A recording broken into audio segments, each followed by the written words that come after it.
السلام علیکم۔ دنیا بھر کے لوگ مسلمانوں کی جان و مال، عزت و آبرو کے پیچھے کیوں پڑے ہیں؟ اپنے ملک سے ہی نکالے جانے کی باتیں سن کر ہمارا وجود اندر سے ہل چکا ہے۔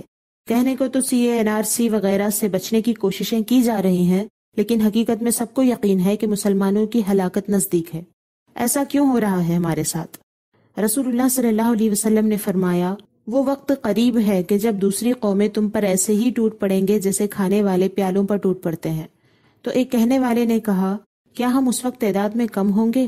آپ صلی اللہ علیہ وسلم نے فرمایا، نہیں، بلکہ تم اس وقت بہت ہوگے، لیکن تم سیلاب کے جھاگ کی مانند ہوگے۔ اللہ تعالیٰ تمہارے دشمن کے سینوں سے تمہارا خوف نکال دے گا اور تمہارے دلوں میں وہن ڈال دے گا۔ تو کہنے والے نے کہا، اللہ کے رسول، وہن کیا چیز ہے؟ تو آپ صلی اللہ علیہ وسلم نے فرمایا، یہ دنیا کی محبت اور موت کا ڈر ہے۔ حوالہ سنن ابو داؤد۔ دنیا کی محبت اور موت کو ناپسند کرنا یہ وجہ بن گئی ہے ہماری اس ہلاکت کی، ہماری اس بربادی کی، کہ آج کے وقت میں دوسری قومیں مسلمانوں کو کچھ نہیں سمجھتی اور انہیں دنیا سے ختم کرنا چاہتی ہیں۔ یہ بات حق ہے کہ اسلام کو کوئی ختم نہیں کر سکتا اور نہ امت محمدیہ کو پوری طرح مٹا سکتا ہے۔ آنے والے دجالی فتنوں میں اللہ تعالیٰ مسلمانوں کی مدد فرمائے گا اور امام مہدی اور حضرت عیسیٰ علیہ السلام کے ہاتھوں سارے دشمنوں کا خاتمہ ہو جائے گا اور دنیا بھر میں صرف اسلام ایک مذہب ہوگا۔ لیکن اس کے ساتھ یہ بات بھی سچ ہے کہ اتنا سب کچھ ہونے تک بہتوں کو اپنی زندگی اور موت کی آزمائش سے گزرنا ہے۔ اس درمیان موت ہو تو دردناک بھی ہو سکتی ہے اور زندگی ہو تو سخت سے سخت حالات کا سامنا بھی ہو سکتا ہے۔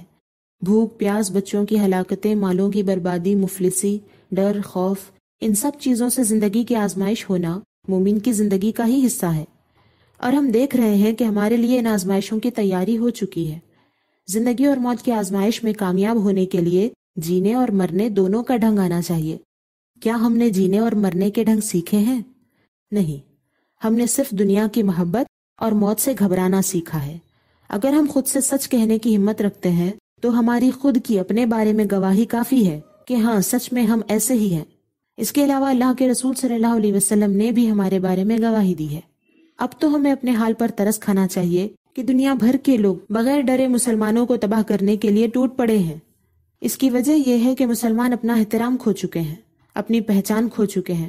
مسلمان کی پہچان تو یہ تھی کہ وہ اپنی زندگی اور موت اللہ کے سپرد کر دیتے تھے، کہ جب تک جیتے اللہ کی مرضی سے، اللہ کے مخلوق کی خدمت کرتے ہوئے جیتے، اور جب مرتے تو اس سے راضی ہو کر خوشی خوشی مرتے۔ لیکن آج کے مسلمان خود غرضی میں جی رہے ہیں، دنیا کے ساز و سامان سے اتنا دل لگا بیٹھے ہیں کہ مرنے کو سخت ناپسند کرتے ہیں، بس کسی بھی طرح جینا چاہتے ہیں۔ ہم پہلے ایسے تو نہیں تھے، یہ سب ہم نے کہاں سے سیکھا؟ یہ بیماری ہمیں کہاں سے آئی؟ یہ تو مشرکین کی صفت ہے جو جگ جگ جینے اور ہزار ہزار سال جینے کی آرزویں کرتے ہیں، اور یہودیوں کی یہ صفت ہے کہ وہ تو اس سے بھی لمبی عمروں کی خواہشیں کرتے ہیں۔ اللہ تعالیٰ نے قرآن میں فرمایا ہے، بے شک تم ضرور انہیں پاؤ گے سب لوگوں سے زیادہ جینے کی ہوس رکھتے ہیں، اور مشرکوں سے ایک کو تمنا ہے کہ کہیں 1000 برس جیے، اور وہ اسے عذاب سے دور نہ کرے گا اتنی عمر دیا جانا، اور اللہ ان کے کوتک یعنی برے عمل دیکھ رہا ہے۔ سورہ بقرہ آیت نمبر 96۔ مشرکین کا ایک گروہ مجوسی ہے۔ وہ لوگ آپس میں سلام کے موقع پر کہتے ہیں، زہ 1000 سال یعنی 1000 سال جیو۔ ان کے اس قول کے پیش نظر آیت کا خلاصہ یہ ہے کہ اے حبیب صلی اللہ علیہ وسلم، مجوسی مشرک 1000 برس جینے کی تمنا رکھتے ہیں، اور یہودی ان سے بھی بڑھ گئے ہیں کہ انہیں جینے کی ہوس سب سے زیادہ ہے، حالانکہ اتنی عمر کا دیا جانا بھی اسے جہنم کے عذاب سے دور نہ کر سکے گا، اور اللہ تعالیٰ ان کے تمام اعمال کو خوب دیکھ رہا ہے، اور ان کا کوئی حال اللہ تعالیٰ سے چھپا ہوا نہیں ہے۔ حوالہ تفسیر خازن، سورہ بقرہ آیت نمبر 96۔ معلوم ہوا کہ یہ عادت تو مشرکوں اور یہودیوں کی ہے، اور وہ اس لیے ہے کیونکہ انہیں پتا ہے کہ وہ اپنے رب کے مخالف اپنی منمانی میں زندگی گزار رہے ہیں، اور اب وہ مرنے سے ڈرتے ہیں اور اللہ کے عذاب سے بچنے کے لیے لمبی زندگی کو پسند کرتے ہیں۔ لیکن وہ کب تک بچ سکتے ہیں؟ چاہے جتنی لمبی عمر پائیں، آخر کار مرنا ہی ہے۔ مسلمان سمجھدار ہیں جو اپنی لمبی زندگی کی تمنا کرنے کے بجائے چھوٹی سی زندگی کو ہی اچھے انداز میں گزار کر جنت میں جانے کو پسند کرتے ہیں۔ ہاں، لیکن اس دور کے مسلمان اپنے طریقے سے ہٹ کر مشرکین اور یہود کے طریقے پر چلنے لگے ہیں، دنیا کی محبت میں ان کی برابری کرنے لگے، تو ان کے دلوں میں مسلمانوں کی عزت و احترام اور رعب و دبدبہ جو تھا وہ ختم ہو گیا۔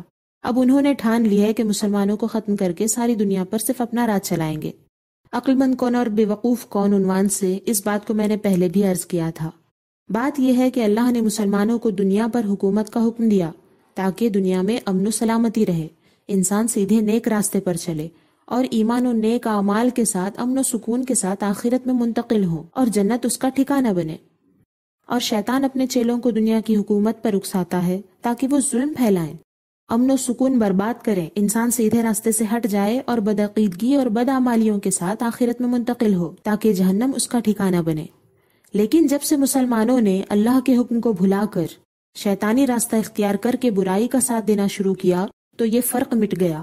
اب اللہ تعالیٰ دوبارہ دونوں میں فرق پیدا کرے گا، سخت آزمائشوں اور قربانیوں کے بعد مسلمانوں کو بھی ستھرا کرے گا اور شیطان کے پجاریوں کو بھی ان کے انجام تک پہنچائے گا۔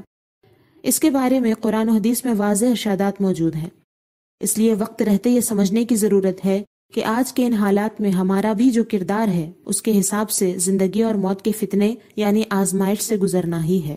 جتنا وقت بھی باقی ہے اس میں اللہ کی رضا کے راستے کو تلاش کرنا اور اسی پر چلنا ہے، خواہشوں اور شیطانی رسم و رواج کو اپنی زندگی سے نکال پھینکنا ہے۔ پہلے اخبارات، ٹی وی، پھر سکولنگ اور کالجنگ کا نظام، پھر کیبل، پھر موبائل انٹرنیٹ کے ذریعے دھیرے دھیرے دنیا بھر کے عیش و آرام، مستیوں، نمائشوں اور خواہشوں کو جھوٹے جھوٹے وعدوں کے ساتھ شیطان کے چیلوں نے ہمارے سامنے سجا سجا کر رکھا ہے، اور ہم نے شیطان کے جھوٹے وعدوں پر بھروسہ بھی کر لیا اور دنیا سے دل لگا بیٹھے، کمفرٹ زون میں آ کر پھنس گئے اور آخرت کی تیاری کو بھول گئے۔ آخر کار ویسے ہو گئے جیسے اللہ کے رسول صلی اللہ علیہ وسلم نے فرمایا کہ ہمارے دلوں میں وہن یعنی بزدلی آ گئی ہے، جس کے نتیجے میں کوئی بھی ایرا غیرہ ہمیں مار ڈالنے کی کوشش کرتا ہے۔ یہ سب کچھ دنیا کی محبت کے چکر میں ہو گیا، مرنے کے ڈر کی وجہ سے ذلت کی موت مرنے کی حالت آ گئی ہے، اور اب بھی ہم اس آرزو میں ہیں کہ سوریا تارا آ کر ہماری بیماری دور کر دے، کچھ ایسا کرشمہ ہو جائے کہ بس زندگی کی موج مستیاں پھر شروع ہو جائیں۔ اس سوچ میں بے چین ہے کہ وائرس کب ختم ہوگا، سب کچھ صحیح کب ہو جائے گا، حکومت بدلے گی یا نہیں بدلے گی۔ یہ سب زندگی کی لالچ کی باتیں ہیں۔ اس کے بجائے ہمیں یہ سوچنے کی ضرورت ہے کہ پتہ نہیں ہمارے پاس کتنی مہلت ہے، اس میں ہم کیا کر سکتے ہیں کہ ہزار سختیوں کے باوجود بھی ہم ایمان پر مضبوط رہ سکیں، صبر کر سکیں، اپنے سامنے گھر بار لٹتا دیکھ کر بھی اسلام کی حالت پر مرنے کی ہمت کہاں سے لائیں۔ میں یہ سوچتی ہوں کہ تھوڑی سی گرمی نہ برداشت کرنے والوں اور چھوٹی سی مصیبت پر ہائے ہائے کر کے اللہ پر اعتراض کرنے والوں کو ایمان پر مرنا آسان کیسے لگ سکتا ہے؟ بات بات پر کرشمے کا انتظار کرنے والے اور صرف کرشموں کی باتیں کرنے والوں کے قدم چومنے والے یہ کیسے سوچ سکتے ہیں کہ دجالی کرشموں کے دور میں وہ مسلمانوں میں رہ کر تکلیف پر تکلیف جھیلیں گے لیکن دجال کے پیچھے نہیں جائیں گے؟ اپنا ایمان کتنا کمزور ہے، برداشت کتنی باقی ہے، یہ دیکھے بغیر بس پیٹ بھری حالت میں مصیبت کی خبریں سن کر صرف یہ کہہ دینا کہ اللہ ہماری مدد فرما، اللہ ہم کو ایمان پر موت دے، یہ کیسے کافی ہو سکتا ہے؟ اللہ نے تو اعلانیہ فرمایا ہے کہ وہ اس کی حالت نہیں بدلتا جو خود اپنی حالت نہ بدلے۔ اللہ کرے کہ ہمیں وقت رہتے سمجھ آ جائے کہ یہ زندگی ہمیں جیتے رہنے کے لیے نہیں ملی بلکہ مرنے کی تیاری کے لیے ملی ہے، جو جس حال میں مرے گا اس کے حساب سے آخرت میں ٹھکانہ ہوگا۔ اللہ تعالیٰ نے فرمایا، وہ جس نے موت اور زندگی پیدا کی تاکہ تمہاری جانچ ہو تم میں سے کس کا کام زیادہ اچھا ہے، اور وہی عزت والا بخشش والا ہے۔ سورہ ملک آیت نمبر 2۔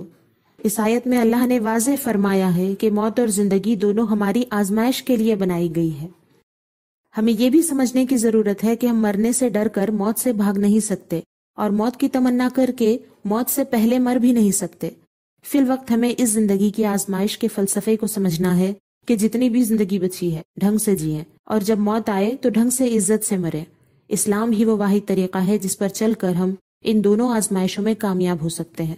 اپنا بھلا چاہتے ہیں تو ہر آفت سے پہلے ملی مہلت کو غنیمت جانیے، اور اس مہلت میں ڈھنگ سے جینے کے ساتھ ساتھ ڈھنگ سے مرنے کی بھی تیاری کیجیے۔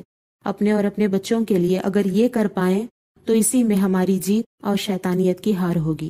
اللہ تعالی ہمیں اندھے پن سے نکل کر دونوں جہاں کی کامیابی کے راستے پر چلنے کی توفیق عطا فرمائے، آمین۔ اپنے اور اپنے پیاروں کا خیال رکھیں، اللہ کے ہو کر رہیں۔ اللہ حافظ۔